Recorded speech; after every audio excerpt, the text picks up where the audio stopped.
আবার কাবা ভাঙতে এলে পাঠাওয়া বাবিল, দাও খোদা দাও আমায় আবার উমার দারাজ দিল। সুবহানাল্লাহ বলেন। পৃথিবীর সবচেয়ে ছোট পাখি, সব পাখিগুলো সামনের দিকে উড়ে, এই পাখি সামনে উড়ে, এট দ্য সেম টাইম পেছনে উড়ে। যারা আল্লাহরে খুঁজে পায় না তাদেরকে বলবেন পাখির দিকে তাকাও।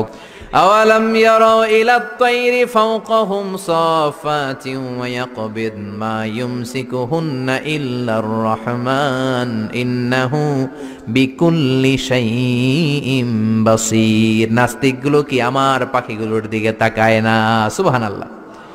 এই যে পাখিগুলো থাকে ফাওকাহুম সাফাতিন, পাখিগুলো কেমনি ডানা মেলে উড়ে বেড়ায়, আবার নামার সময় ডানা গোটায়, ডানা ঝাপটায়, কেমন করে পাখিগুলো উড়ে। শূন্যের মধ্যে পাখিগুলো কেমন করে উড়ন্ত থাকে, এই পাখিগুলোরে শূন্যে ধরে রাখলো কে? কেউ ওদেরকে শিখায় নাই, শিখিয়েছে আল্লাহ।